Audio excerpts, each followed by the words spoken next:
Que a graça e a paz de Jesus, o nosso Senhor, e o amor de Maria, nossa mãe, estejam com todos nós. Bem-vindo ao nosso canal, faça já a sua inscrição e compartilhe esse vídeo com seus amigos. Eu sou o ex-pastor Jean-Pierre e gostaria de compartilhar com vocês um assunto que muitas pessoas têm dificuldade de compreender. Por que os padres não se casam?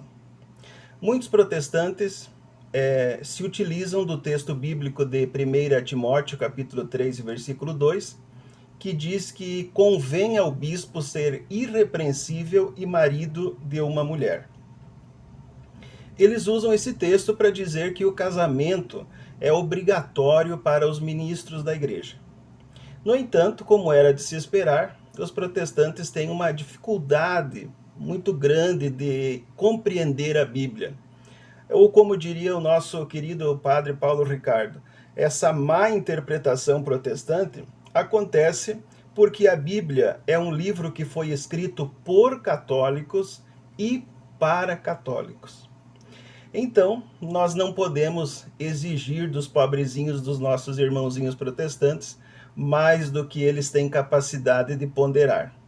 E raramente, meus irmãos, os dois neurônios deles se encontram nesse vazio intracraniano.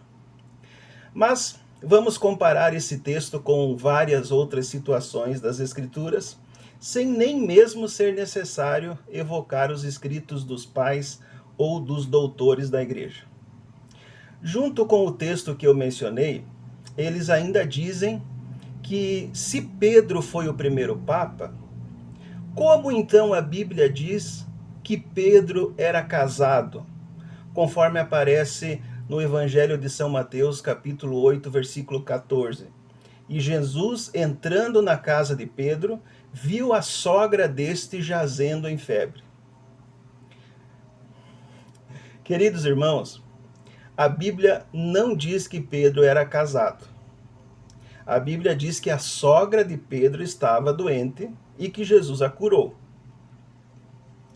Eles dizem, então, que se Pedro tinha sogra, é porque Pedro era casado. É muita desinformação. Meus irmãos, esse era um costume judeu.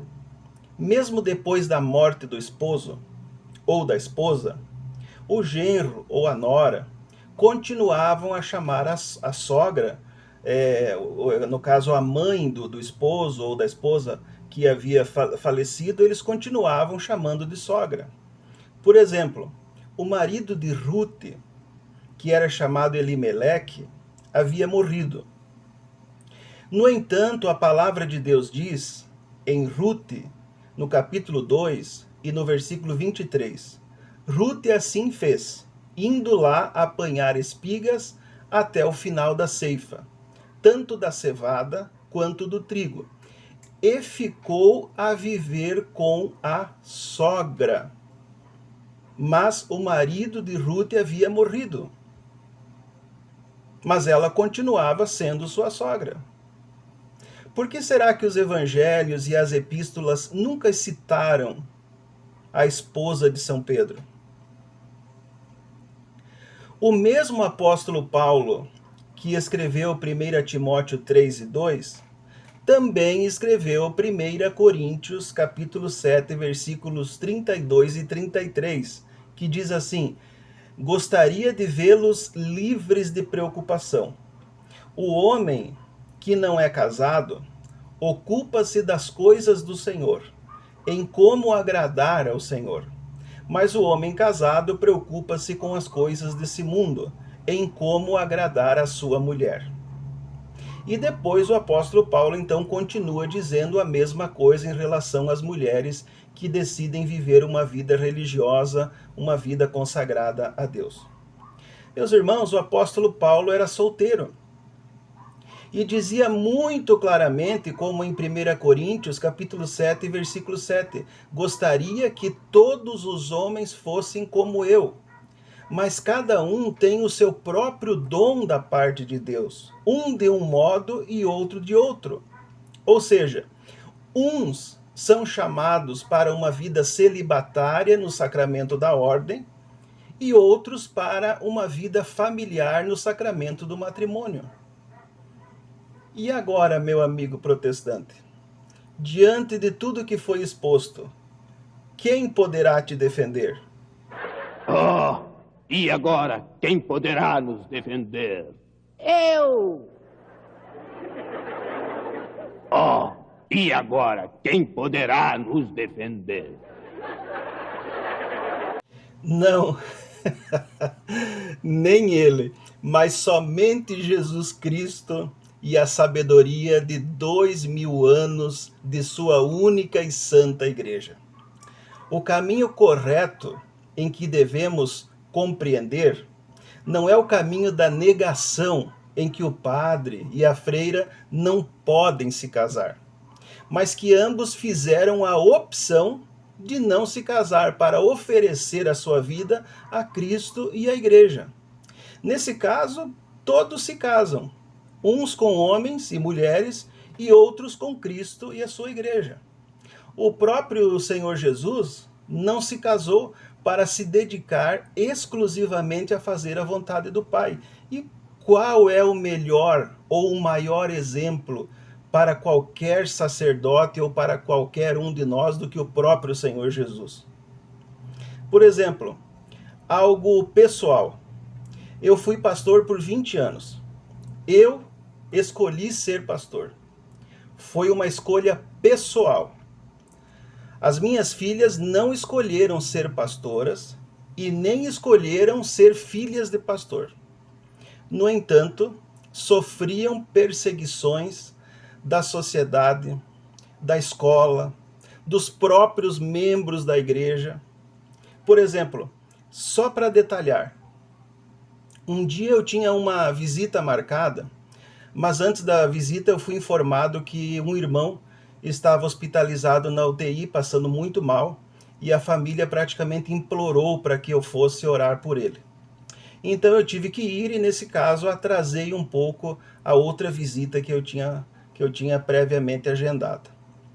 A irmã, que era mãe da pessoa que eu tinha agendado a visita, ligou para minha filha, falando todos os desaforos que você puder imaginar, porque eu tinha me atrasado. Minha filha ficou em choque, porque nem sabia do que se tratava.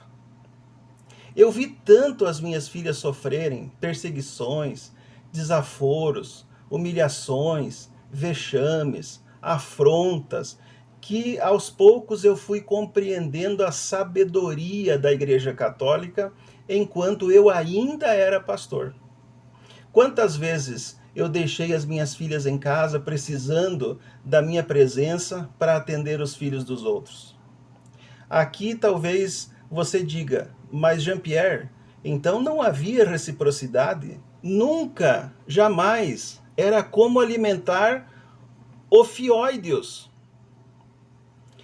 Querem ver os resultados em números sobre pastores entrando em depressão, estados irrecuperáveis de burnout e até de dezenas de pastores que tiram a própria vida devido ao peso do ministério, as cobranças da liderança por resultados financeiros?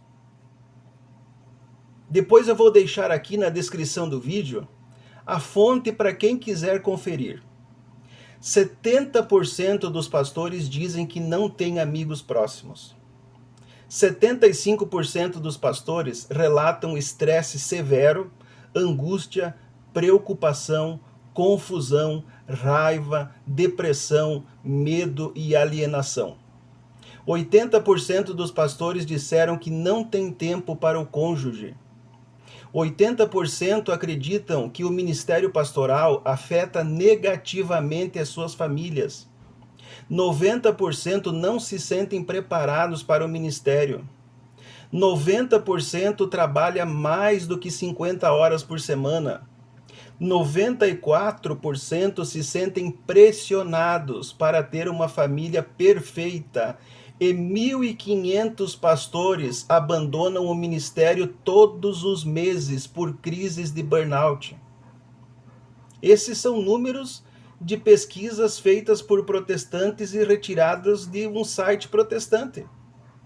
Mais uma vez eu repito, a sabedoria milenar da Santa Igreja propõe ao candidato ao sacerdócio, ao sacramento da ordem, a escolha de uma família com um cônjuge humano ou a Igreja de Cristo. Sobre os padres que deixam o sacerdócio para se casar, é um tema para um outro vídeo. Eu quero agradecer a sua companhia, Deus abençoe você e sua família, que você tenha um dia muito abençoado, no nome de Jesus.